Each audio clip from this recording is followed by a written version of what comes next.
데일리 베스트 뉴스를 시작합니다. 노무현 정부가 집권 1년 뒤 내놓은 자체평가집이 하나 있었습니다.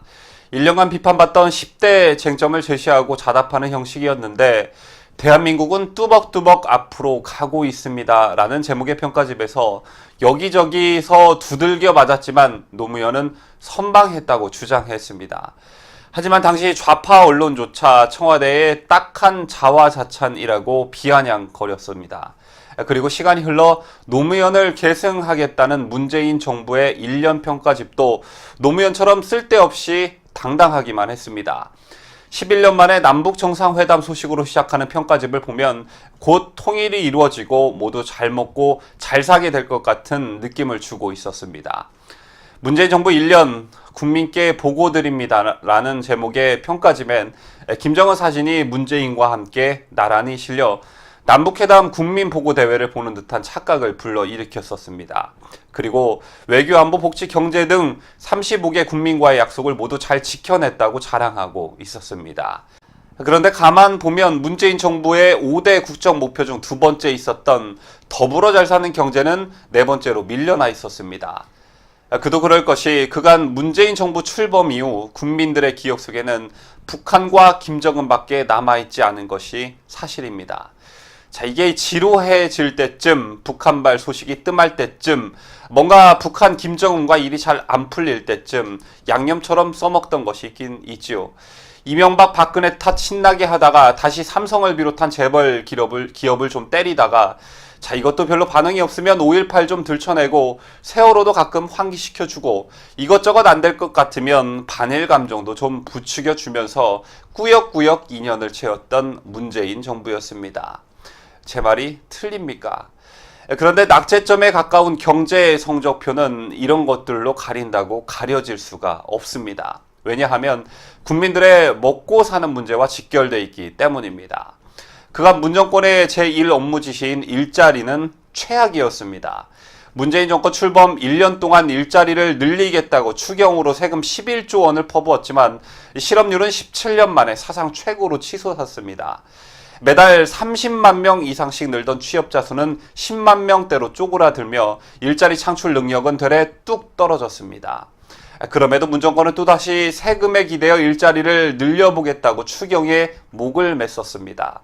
문정부의 트레이드 마크인 소득주도 성장은 소득을 늘리는 실험 도구인 최저임금 인상이 오히려 일자리를 잡아먹는 고용 쇼크의 주범이 되면서 설득력을 잃어가고 있습니다. 최저임금을 듬뿍 줘 내수를 살리고 활성화된 내수가 성장을 자극해 다시 소득을 늘려준다는 선순환 구조는 환상 또는 망상이었음이 확인되고 있습니다. 또한 소득주도 성장과 함께 문정부의 양대 경제축인 혁신성장은 한 걸음도 못 나가고 있습니다. 혁신성장에 필요하다며 8대 핵심 선도 사업을 선정했지만 막상 혁신기업에 손발이 되는 규제개혁엔 손 놓고 있기 때문입니다. 이 모든 게 좌파 정부의 아마추어리즘에서 비롯되었고 북한 김정은의 정신이 팔려 성장 동력이고 뭐고 안중에 없는 것 아니겠습니까? 심지어 경제장관들도 남북 경협에 정신이 팔려 있는 실정입니다. 그렇다면 해외에서는 이 나라를 어떻게 바라보고 있을까? 한 언론과 인터뷰한 외국계 증권사 사장은 외국인 투자자들은 지금 한국에 투자할 생각이 없다면서 외국인 눈에는 남북 정상이 만났다는 것 외에 달라진 게 하나도 없다고 말했습니다. 그럼에도 불구하고 문정권은 김정은만 바라보고 있습니다. 정작 김정은은 중국을 방중할 때도 문재인한테 미리 알려주지 않고 개무시를 하는데도 말입니다. 남북회담 이후 80%를 넘나드는 지지율이 다시 재현될 것이라 착각을 하고 있지 않는 이상 이런 북한병, 김정은병에 걸린 문정부를 달리 설명할 길이 없습니다. 걸프전의 영웅이지요. 아버지 부시 대통령도 군사 외교 성공으로 사상 유례 없는 90%대 지지율을 얻었습니다. 하지만 부시는 빌 클린턴에게 일격을 당하며 단명했습니다. 문제는 경제야, 이 바보야.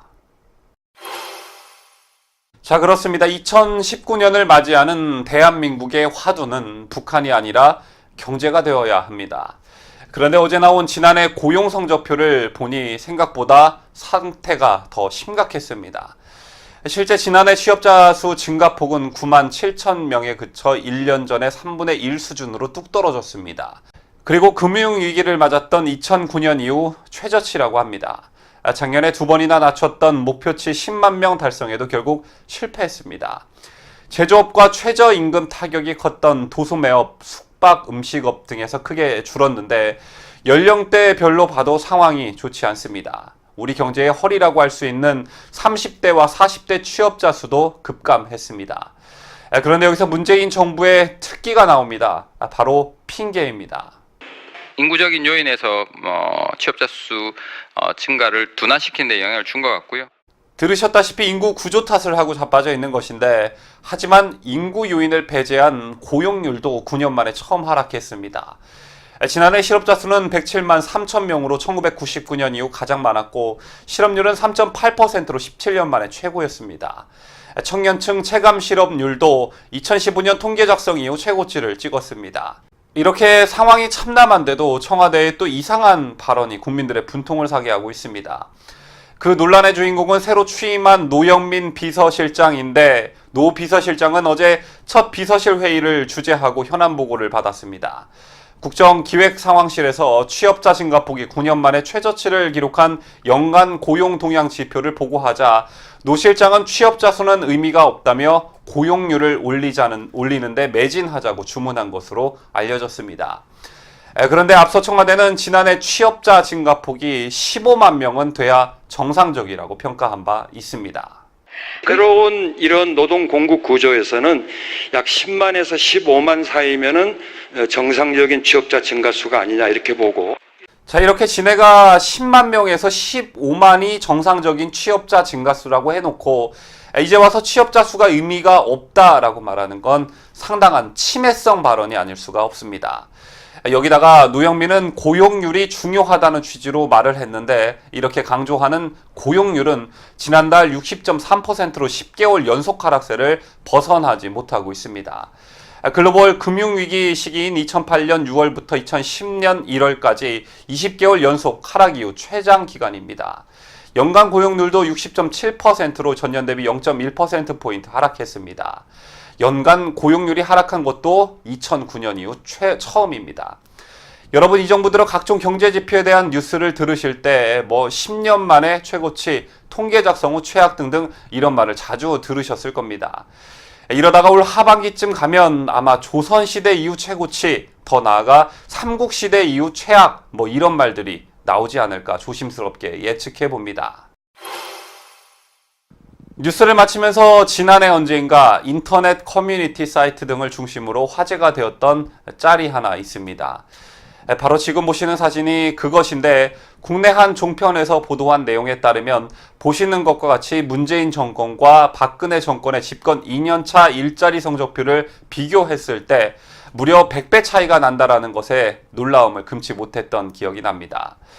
그런데 어제 발표된 취업자 증가폭도 이와 별반 다르지 않았습니다. 앞서 말씀드렸다시피 문재인 정부의 2년차 취업자 증가폭은 9만 7천 명이었습니다. 이는 박근혜 정부 2년차였던 2014년의 연간 취업자 수 증가폭 59만 8천 명과 비교하면 6분의 1 수준에 불과한 수치입니다. 100배와 6분의 1 수준, 이 두 단어가 두 정부의 수준을 여실히 말해주고 있습니다. 그렇다면 경제 문제를 제외한 다른 분야에는 박근혜 정부보다 나아졌을까? 저는 이 질문을 촛불을 들었던 국민들께 드리고 싶습니다. 우선 그렇게 문재인 정부가 자랑하는 대북관계에 대한 평화라는 관점에서 정말 나아졌다고 생각하시는지 묻고 싶습니다.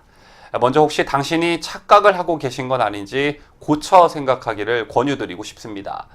문재인 정부의 치적을 말하면서 북한이 미사일 실험을 이제 하지 않고 도발을 멈추었지 않냐라고 반문하겠지만 그때와 지금을 단순 비교하는 것은 그야말로 병신 같은 짓입니다. 북한이 핵미사일 실험을 하지 않는 것은 북한의 정책이 연구개발에서 생산 단계로 전환했기 때문이라고 미국 다수 언론이 이미 보도한 바 있습니다. 이미 그 위력과 신뢰성이 확고히 담보된 핵탄두들과 탄도로켓들을 대량 생산하여 실전 배치하는 사업에 박차를 가해 나가야 합니다.